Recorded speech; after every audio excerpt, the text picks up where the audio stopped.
I don't even know how to ask this other than just ask it. Are the best days of self-storage behind us? No, I don't think so. But the days of us being in the background and not coming up in conversations is way over. The days of us lying quietly and just being able to operate our business and do anything we want are long gone. Well, we taught the California Self-Storage Association event up in Napa, always a great event. So we want to dive in today and really look at what is the state of self-storage today, and maybe even more importantly, where is our industry headed? Welcome to the Self-Storage Report. I'm Chris Berg with Abernathy Development. Very special guest joining us today. He's been in the industry now for over 25 years. 2022 at an exit of over $245 million for a portfolio. Today owns and operates a portfolio north of $1 billion. Yes, with a B. He's the founder of Trojan Storage. Now owns and operates QuikStor, self-store management as well. Brett Henry. Brett, great to see you again. Hey, Chris, thanks for having me on. Let's jump right into Napa. I know you've gotten a lot of, one-on-one conversations. You were on the panel. In the context of self-storage, what was the single most important thing you took out of that conference?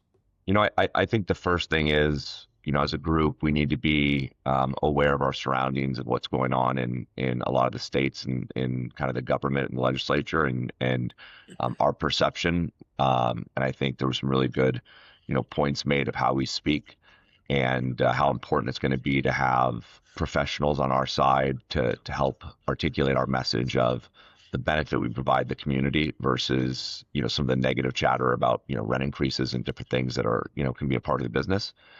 Making sure they understand the health of month-to-month leases for tenants and the flexibility in places they can, get rentals without credit and really, have young businesses thrive. And so I think paying attention to the government is going to be really important. And the other part is that AI is here and how we're running our facilities is going to drastically change. And I don't think anyone's figured out that solution yet, but from construction to how we're building them and how we're operating them and how successful we're going to be, I think everyone's going to have to, really evaluate their operations over the next, few years. That is your domain, the operations. We'll get to the AI stuff in a moment, but I do want to go back to the government aspect. Thaddeus and I always talked about the last place you want to be is on the lips of legislators. I think Sacramento is going to come back with something at some point. Yeah. You see the lawsuit in New York against Extra Space. What are some of your suggestions to the industry as far as how we better navigate this? I think people should appreciate how important consultants can be who have spent their lives in this area. As an operator, sometimes we use, blunt force and logic and reason, and we kind of have our path. It's important to get people that are professionals on the government, side of the business where they can help you, as I said, articulate a message that makes sense, right? Because sometimes when we just talk and you get so focused on what you want to say and why it's good to get a professional's opinion on, hey, no, let's month-to-month leases are good for tenants. These are the value. Here's the benefits for them. And, yes, a rent increase can come, a change can come, but they have the right to then move out and find a competitor who's going to, compete for that business. And so it's not like there's a lack of storages that customers can choose from. And so I think it's really, really important. I thought the CSSA has done a good job with Platinum, bringing them in. I had a chance to speak to them, and you can tell that they get it. And some of the different things they're going to be doing. It's just going to be really important that operators, we're writing a check. That operators step up and write some checks and provide the income that's going to be needed to move the conversation forward. And then I think we got to listen. Sometimes I think people that are really successful in one industry think that always applies to everything else. And there's a reason, you have these, consultants, and it's important to follow some of their advice. Well said. With that being said, was there any sort of like marketing conversation or dialogue or language that you picked up on that you would say, hey, I think if we can speak more to this, and I guess what I'm getting at is housing is becoming so expensive that to give people the opportunity to be able to store their stuff less expensively, I think can be a really added benefit for everybody involved. Was there any sort of language that people were suggesting to you that that's going to work? Yeah, I think like when you talk about, when you talk about our industry, I think the thing that's jumped out, be it the New York lawsuit or the rent increase, or the rent act that went through last year, there's such a focus on dollars when we should be talking about benefits. And, when you start, in Los Angeles, you're really seeing two and three generations in houses. You're seeing ADUs go in people's backyards. You're seeing, affordable housing units in our small beach city are going up, 7, 8 stories. They're not building big places; they're building places, and so they're gonna need an extra closet. They're gonna need extra things, and I think people think they're sometimes trapped, like it's an annual lease that you sign with a bad landlord. If you don't like your storage landlord, you put the stuff in your car and you drive a block over and you find another one. And so, I think we can hold each other responsible a little bit, but it's important for us to kind of get in front so we're not seeing the some of the, I'll call them, not positive articles that the Wall Street Journal has put out recently. There's so many businesses that I personally know running Trojan Storage for the last 20 years that have been with me forever. And yes, they pay $400 or $500 a month in rent now, but they're not running an office. They're not having overhead. They're not having TIs. They're not having CAM. They're not having all these things. And occasionally they need more space. They need less space, and they can change their business. And so we have so many successful businesses that have been either started or continue to run out of self-storage that we should be writing articles about that stuff. And what a benefit we are to the community, because fundamentally we do way more positive than negative.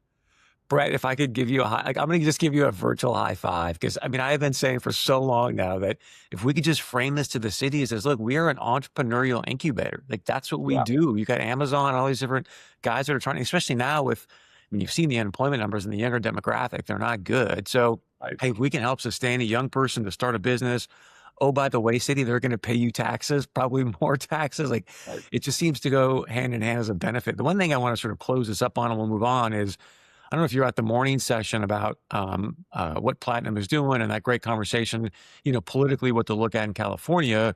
But the thing that really jumped out to me, and I want to get your comment on, is they said, look, the most important thing when you show up in Sacramento is you must be feared. Otherwise, everything is a moot point. What's your thoughts? This, it's right. We had a unfortunate, fight in the city of Commerce 5 or 6 years ago, and we did all the right things of trying to talk to people and getting our CUP back that we really had been taking vindictively away from us. But fundamentally, it was when we, got very involved aggressively in their election that they came back to the table to have a real conversation. But for us, dropping mailers and having walkers and showing that we were going to be involved over the next 5 or 6 years, because I already own the land. So we were in commerce. We were coming. It just might have been in 6 months or in 6 years. And so, you have to do both. You have to have a voice. You have to have, the respect and the, fear's a good word, but it's as important to feel like you're mobilized, that there's going to be a reaction when things happen. And if you're not sitting and having those conversations, then you're just accepting whatever decisions people make who don't understand our business. So well said. And I think there's a reason why they say politics is a blood sport, right? I think it's, Yeah. you go to these events and everyone in storage business is very neighborly and nice. And then to think, hey, I got to put my fangs out to go to Sacramento or a city meeting. I hate to say it, but politics is a blood sport. So with all this being discussed, I don't think we were going to spend, the first few minutes on legislative aspects, but you start to look at, we're obviously on the lips of legislators. I don't really know how to ask this other than just ask it. Are the best days of self-storage behind us? No, I don't think so. But the days of us being in the background and not coming up in conversations is way over. And so, the first storage we bought in Rancho Cucamonga, I was joking with someone at Napa, was, $70 a foot. And I used to joke because my old boss, that was a pioneer in the industry, would sometimes look at me and be like, Brett, you're crazy. This thing's going to be like $110 a foot. I built that thing at $38 a foot, right? So you get this like recency bias of, the times were so good then and you can't do it now. The reality is storage has evolved in the last 20 years. We have equity and institutional capital. We have professional operators. We don't just have a couple. We have, you have dozens and dozens of quality operators. Westport or U.S. Storage has now gone from a California company to a national company. So has StoreQuest. They become not just regional guys; they're everywhere. And you have Extra Space, and you have Public, and so it's not behind us. But the days of us lying quietly and just being able to operate our business and do anything we want are long gone. Which means that the steps the CSSA is taking and the SSA is taking to have lobbyists and consultants and be a part of the conversation is a necessity. And I'll tell you, those checks absolutely suck to write. No one wants to write a check for 5 or 10 or 20 or $50,000 for effectively lobbyists. But it's going to be part of our business. It's also the reason we've seen cap rates go from 8% to 4%. Right? It's a new business. And so they're definitely not behind us. This last 3.5 years have been, I think, tough on all of us. Almost 4 years have been tough on all of us. But you need pain. Pain makes you go back and evaluate how you're operating and how you're thinking about things, the decisions you're making. Hopefully, at some point, Extra Space gets the message. There's definitely Public seems to be starting to articulate their discounting a little bit more on their website over the last 30 days. Right? It's no longer, in store versus online with, no idea of when it's going to go up. They're studying some guidelines. And so listen, I think we owe customers some transparency. I don't think it's right and moral to move someone in for $15. They put all their life stuff in there. Then you raise them to 100, then 200, then 400. Right. So their morality should be in the conversation, but definitely not behind us. Technology is going to make us better. Our buildings have improved so much. But the days of sitting back and just being in the background with no attention, that's over. I want to get your thoughts on this. When I was in, I think it was San Antonio, interesting conversation came up. I'm sure you've seen what U-Haul and Joe Schoen are talking about is, hey, you move in with us, so let's just say $100. It's going to be $100 for a year. Somebody suggested maybe you give the customer an option and say, look, either you can be on this more volatile rate, and we don't know where this exactly is going to go, but you can choose that, or you could choose it's going to be $100 for the next 12 months. Just your thoughts on that? Is that maybe a way around this? And when you look at the most recent earnings reports, I agree with you. I think you get the sense that there's not as much volatility in pricing as there was in the past. Yeah, I think U-Haul's a different animal because they fundamentally make so much money on the truck side of the business. Right? Like that I've never considered U-Haul to be the group that's out there with dynamic pricing and constantly updating the way I think the industry's moving. I mean that from like a new customer, not necessarily, existing. But definitely there's a movement for operators on a marketing ploy of like, hey, here's a month-to-month contract, but we're going to lock you in for a year. We haven't done it yet. We don't aggressively, move rents in some of the ways of every 4 months. But I think that's the part that I sometimes think politicians can miss is when you just hear one anecdote of one story or even 2 or 3, you miss all the benefits that are being offered. And one of the benefits of storage is, the competition. It doesn't matter where you are. You can be in Los Angeles, you can be in Phoenix, you can be in Vegas, you can be in Sacramento. There's plenty of people competing for business. And sometimes that drives rates down, sometimes that drives rates up, but it forces people to try to hook customers with new things. And so I know 3 or 4 groups that are starting to put right on their website, hey, for the next year, this is your price. And so, that's the beauty of letting a customer then choose, right? Do they not care because they're truly going for 2 months and they're just going to take the easiest access, or are they willing to drive, 10 extra feet to lock in a rate? And so that's what competition does. And I think we have plenty of competition in storage. So to put a butt on this, I just want to acknowledge the CSSA and Gary Sugarman and what they've done, as you're suggesting, to go out and help language this better. But also, if you remember, Brett, Gary Sugarman, at least the team, put together a great document that showed, hey, yeah, you can go ahead and cap rates, but it's going to lower the value of our assets and you're going to lose this much in public funding. It's going to impact schools. And so I think that was a very powerful communication tool in Sacramento. So let's move on to this. You mentioned the past 3 to 4 years. I started about just over 3 years ago, so obviously Yeah, perfect timing, right? right. But I wanna get to this because, Bill Tobin from the William Morgan Group in Vegas says, "Hey, I've been doing this for 31 years.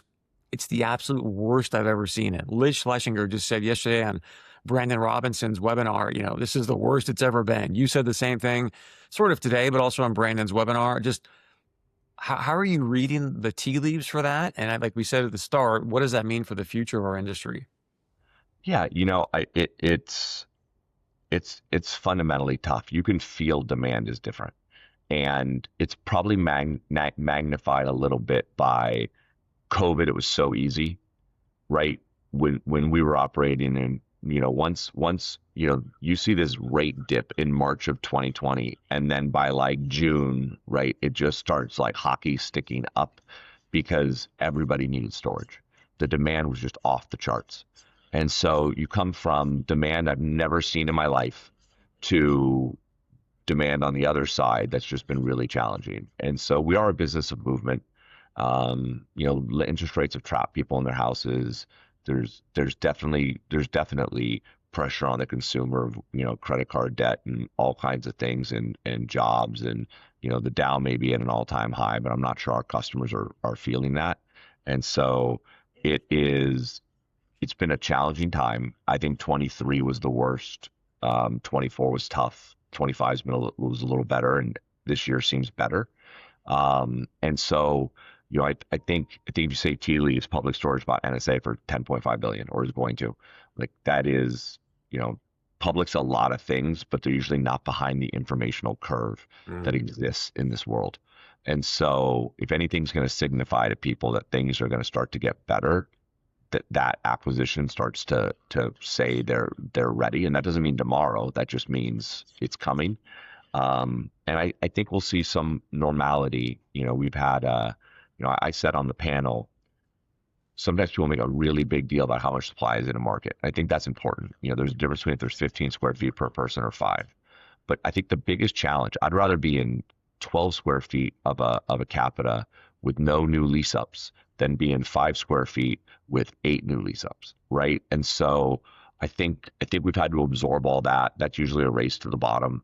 And as that has slowed, I think we'll start to find a balance, and where we can all kind of utilize the demand to fill up our buildings. So, my group feels like this year is going to be like last year, and it fundamentally kind of has been. And then we're hoping that 27 we start to see that demand come back in, because we're not that far off. But it would be good to see a little bit more movement through the country. Yeah, you saw both REITs sort of project NOI growth as pretty much flat, for lack of a Yeah. better, specificity.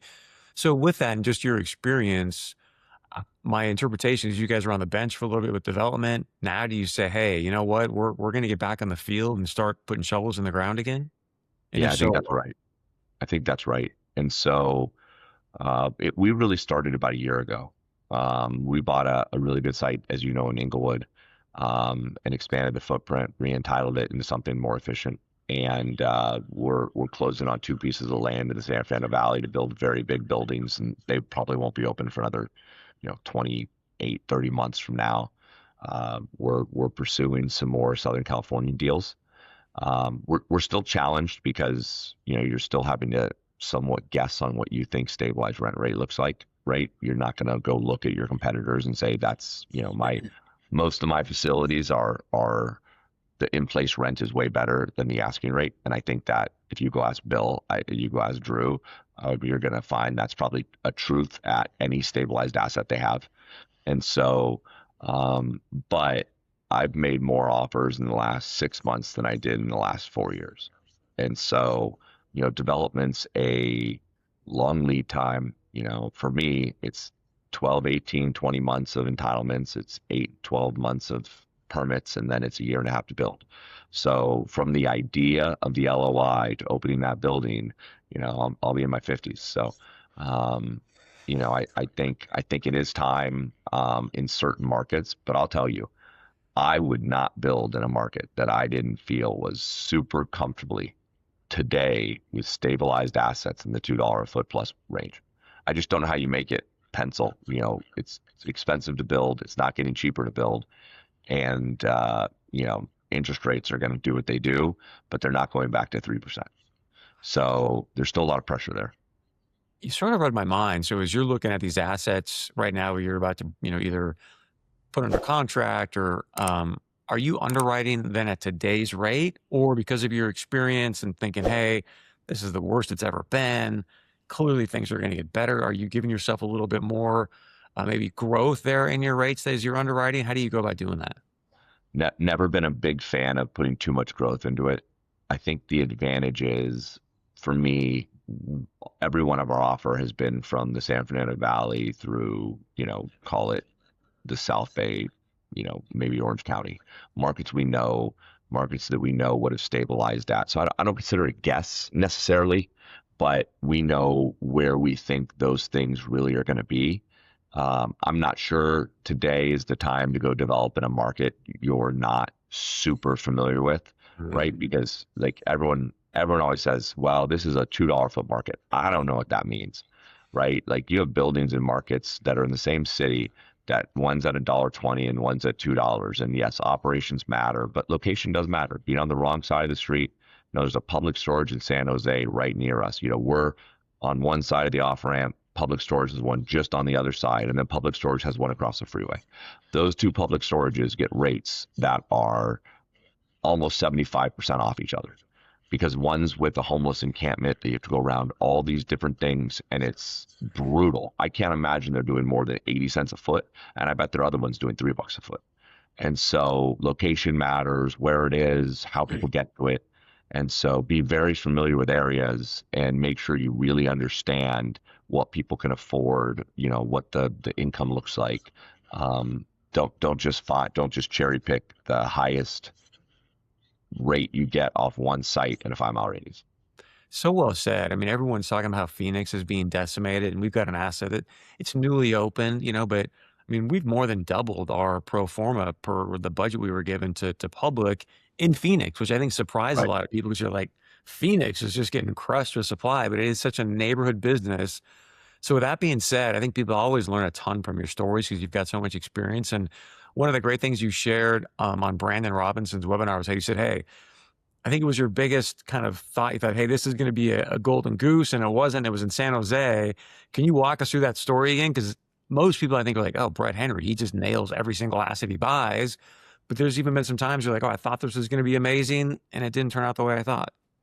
From the San Jose sites, we built really four in that market, and we had one in, I'll call it a more affluent area, good location, reasonably visible, and then we had one where the demographics were a little bit less, not quite as exciting, from income and different things, and but that one's location was pretty visible, and so when we always kind of stack rank best, worst, and mid case of what we think things will be. We were definitely more bullish on the first one that was going to be in a better, call it financial demographic, really, really low supply. And the site's done totally fine. It's done well. But the other site with lower demographics, with a much better location, super visible, like, we just do great. And we always do great. We spend less money to advertise. Everyone knows we're there. I mean, you can't miss it. And so, I think San Jose was a market we had to really learn. And then you start to learn, the impact of you can't always just look at numbers for how a neighborhood, to your point, is going to rent. And, we've definitely got a New Jersey site that, when we were real comfortable. It was going to be, $3 a foot when we opened, and we're definitely not doing that. And then we've got other sites that didn't, maybe we thought we're going to do a little bit lower, and they've just been gangbusters. And so, they do matter where you put them and who's around the corner. And fundamentally, when you build a new building, the most interesting thing about it, if you do 100 rentals in that first month, is how many local people want to move into that site because it's in their neighborhood, that are stealing from another, from Extra Republic, and are coming to you. So I think it's important to develop in neighborhoods. One of several things you said on the panel that really jumped out is you were like, look, I love the hard. Like, give me the hard stuff to solve. I enjoy that. I think it's going to give me a good asset.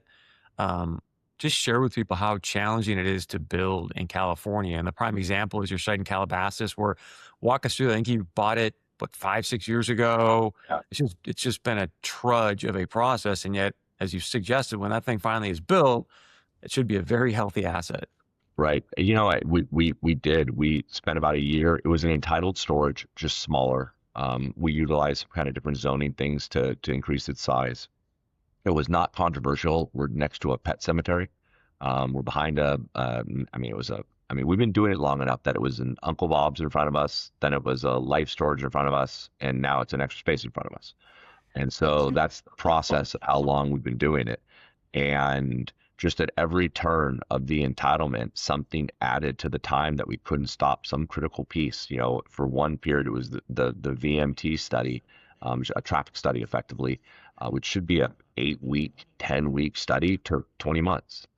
And when I'm now responsible for calling the city and trying to move it forward, you have a problem. It wasn't, storage of all the things we do, traffic, it cannot be that's something we consider to be impactful on. And, then once we got it entitled, it took a year and a half to permit. We're now, DAI is ready to put more shovels into the ground. But now, in 2026, the state legislator added a stormwater concept that if you don't put any of the water into your own ground and you're using different systems to mediate storm runoff, well, they want to look at your plans and they want to public notice those plans. And so, listen, we're going to get through it, but it means another month and a half, we don't get to start that building. And so, John and I have owned that land in cash, generally speaking, for the last 6 years. It's absolutely impacted our pro forma, but we've always been lucky that, we made that whole site work at $2 a foot in rent, right, on our worst case scenario. And we're super comfortable. It's a $4.50, $5 foot market. So it's going to be great. But there's sometimes you look back and you're like, maybe I should have just left the original entitlement alone and we'd be making $4 million a year with a 3% State Farm interest rate. And so, but that's development. You're making choices without knowing the future, and they take a long time. So that you bought the land 6 years ago and it just had to sit. It's dirt. Wow, man, that will definitely impact the old pro forma. Yeah. The other thing that was interesting from Napa was this conversation, and you're doing a great job in this. Maybe if you want to use, I think it's your Silmar project as an example, but how you're coming to the cities and saying, hey, look, we'll bring you some multifamily, or maybe it's mixed use. And one of the, I think, great things you said is you're like, you know what? I don't mean to use this term, but those are kind of throwaways. We don't expect to make money there. We're just doing it because we want to get our project entitled. Walk us through your thought process, what you're seeing from the cities, and how you're doing it. We always start with, can we get a storage here? And we spent 3 or 4 months talking to the city and had a pretty good response, kind of put some ideas out. But it became apparent in those conversations, probably in month 4, that the unwavering support we thought we had was definitely not unwavering. And they started asking questions about, it's a big piece of land. It's right against this residential. This seems to take away from what the community needs. And so we then started talking to them and said, hey, what if we did the zoning wanted a mixed use building. The zoning was super flexible, which one of the challenges of storage and residential together is you really don't get a whole lot of zoning that says, hey, residential and storage can go here. This happened to be a mixed use property where that actually could occur. And so we went back to them and said, hey, if we did a building together and we made it look, it's kind of like, that USC red brick. And if we made the whole front look like this and not a storage, and then we had the storage behind it, would you support that? And of course, the answer was yes, pretty quickly. We had to replace the units we were taking out. And at one point, it was 3 affordable housing units. Now I think it's 20 of the 24 affordable housing units. And that to your point, we looked at it in our pro forma and we kept those at 0 for a while, right? If we can't rent these, is this project still good enough? And it was, it's not realistic. We're going to rent them. But, we were willing as a group to modify our existing concept and say, we love storage right here. What else can it take? And so we've done 3 of those now. One's up in Elk Grove with it's more of like an incubator office type, 500 to 1,000 square foot, uh, month to month kind of annual lease concepts for people, but very easy move-in process. You know that when you sign an office lease, how unreasonably complicated it can be. That's good. I think my office lease here is 50 pages. And, that means your lawyers. So we tried to put in a new concept and then the city allowed it. So, I think there's going to be some creativity that's going to be required to get them through, but you know, it's definitely moved away a little bit from, we put in 24 units and 110,000 square feet of storage. I think it's moved away from that ratio. So I think you have to do more affordable housing. But if you really want the storage, that's probably some of the concepts. So my question then for you is, I know you're not really a seller and yet everything's for sale. Mhm. Did you think about your exit as you're going into these assets? Because for example, like Oh, a public and an ES, yeah, you say always, but they're not really going. How are you going to sell them on those assets? Or like, hey, we'll get somebody else to manage the office or this multifamily, or what was your thought process there? I think we take it down to, I made the joke that, there's a site in Colorado that someone was selling. It had, 1,000 square feet of retail and 60,000 square feet of storage. I'm not going to put a whole lot of time into that 1,000 square feet of retail. I may hire someone if I had bought it. We may have looked at it a different way. But I think for us, we always listen. You have to look at an exit because it's unreasonable to think, is Trojan Storage for sale today? No. If someone offered me $6 billion for it, would I sell it tomorrow? Yeah, I wouldn't even call my partner. I'd say we just got 6 million. That's great, 6 billion. And so I think for us, we have 41 assets, almost 4 million square feet of storage. So to have, 30,000 square feet of office incubators and 10,000 square feet of, kind of warehouses and call it 30 or 40,000 square feet of apartments, I don't think it's going to be a big deal. And Sylmar, you won't be able to carve them out of the building because they're in the building. Our North Hollywood project, you could probably, carve out those 9 apartments and sell the front lot. For us, we'd rather control the front lot and rent those. But I don't think it's that challenging. And I think people are going to have to get used to it. I think you're going to see more mixed use in real estate. And so, it's not that hard to get educated. And that's kind of the next step. I want to be respectful of your time, Brett. Just a couple more things. I think one of the gentlemen that was talking about the future of real estate was mentioning, hey, I think a great potential conversion is parking into storage. What's your take on that? I've seen it. I don't disagree. I mean, the hardest part is where you can convert. I would advise, like we looked at a deal in New York, probably an hour and a half north of the city. It was a converted Sears. Everyone looked at it. It was entitled, and it was brought to me. This is probably 2022, and I said my first question was very just direct. I want you to go out in a 3 mile radius and show me anything like this happening. And there was two other projects that were very, very similar. And so why would you want to do storage in cities that are letting you repurpose storage? And so, I don't think the big cities were going to be the top of the list of who they want us to repurpose to.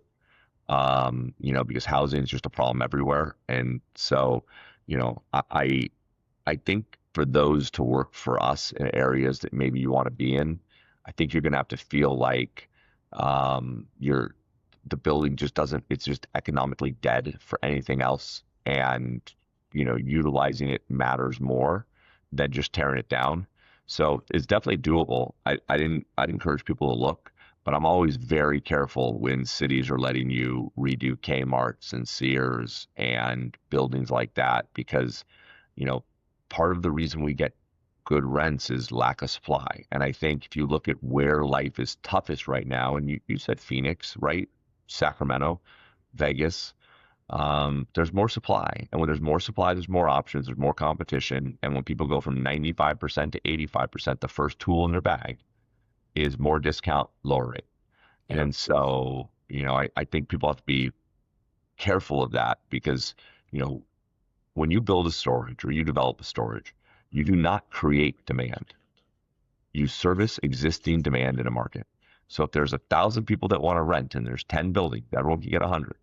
But if you put in 20 buildings, everyone gets 50. And so now it may not be an equal opportunity distribution, but it's going to be a distribution. And that the way then you get more share is typically by lowering rates or rates are fixed for a year, but it's not by raising rents. I just want to repeat in a very important line that Brett just said there. If you're somebody that's new, looking into to develop, this is not like an Apple iPhone. You don't come out with version 18. You do not create demand in this business. So please know that before you put a Yeah. shovel in the ground.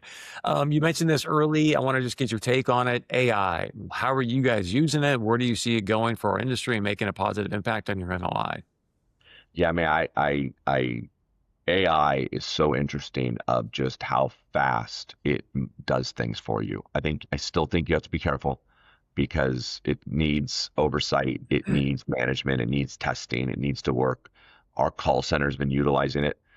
We were getting all these voicemails at different times of the hours or at different, different places when maybe we didn't have enough staff. And AI, instead of having that person go through it, AI was able to just in a second with our new stuff, just group everything and to drop them into buckets. And some it just was able to handle and eliminate for us. Some it was able to give us responses for. We're now starting to really put forward. I think this quarter we'll have a full AI payment system, right? There's some PCI stuff that goes into that, but you listen. You can tell you're talking to an AI agent, but fundamentally the AI agent can do a lot. It can find you in our system. It can figure out which site you're at. It can look at your balance. It can get your existing credit card charged. We got to figure out how it puts in the new card because again, there's some PCI compliance with that. But I think that's phase one of how do we help customers faster. It's definitely helped us in financial reporting. It's definitely helped us in sifting through marketing data and revenue data and ECRIs and things like that. Accounting's been a big feature. We stopped using NetSuite's crappy budget system, and we're just dropping it into Excel. And Claude is now doing things that are just fundamentally amazing. And so I think obviously everyone gets you're just sniffing the surface of what's going on. And the biggest challenge is how much do you put into AI today because AI tomorrow is going to even be better. And so there's this balance between like full adoption and well, but what's it going to look like in 6 months? Do we want to do this twice? And so for us at QuikStor, it's our coders are using it. I mean, everyone's coders are using it, but it's really able to do some things to make people just more productive. And so yes, it's going to replace some jobs. I agree with that, but I think what it's really going to do is probably make people more efficient. So you just mentioned QuikStor. You purchased QuikStor a while back, and just want to give you a chance to share with people what you're doing there, and more importantly, what problems are you solving for operators, for people that want to reach out to you and potentially start using QuikStor? Yeah, the two things that spawn this is the thought of private equity wanting to buy my data and buy all of my competitors' data was fundamentally scary to me. We didn't like that at all because the data and storage and SiteLink and QuikStor and now groups like Cubby and you look at Cubby with Goldman Sachs coming in, right? Like Goldman Sachs has big dollars, and what can they do with that data on a development cycle? What can they do with all kinds of aspects? And so the data really scared us. We wanted to get data out of private equity and get it back in reasonable hands. I think that's meaningful. But the speed in which we were able to operate, like waiting 4 seconds per click and going through, having reporting that wasn't written by operators. Like sometimes people create a report without asking who's the report for. Who's reading the report? What are they doing with it? Don't give me a bunch of KPIs if you don't know what I'm trying to look at that are important to me. That's our finance people always come down and sit with us and say like, what are you trying to solve? What are you trying to do? What do you want to look at? How do you want to look at it? And then they go back and build a report. They don't just build a report and bring it to me and say, hey, here's the data you need, right?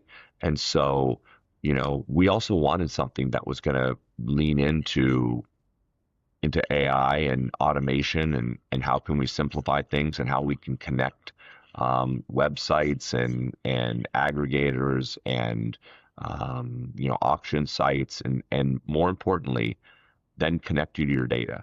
right? Because some of my competitors, and even us, we use the reports, but we dump all that stuff into either Power BI or different things, so it comes in exactly our way. And so that was the goal of QuikStor, is putting the power back into the operators. I've got some good operators that are coming on board. We've been really successful so far. And I think it's important to have competition in the software. We have not had it. And so I'm pleased with all these competitors coming in. I think it's going to make absolutely everybody better. So if you're an operator out there, I know, Brett, you do a great job. If someone's got 10 or more stores, go check it out. Go to QuikStor. You can see it on the screen, QuikStor.com.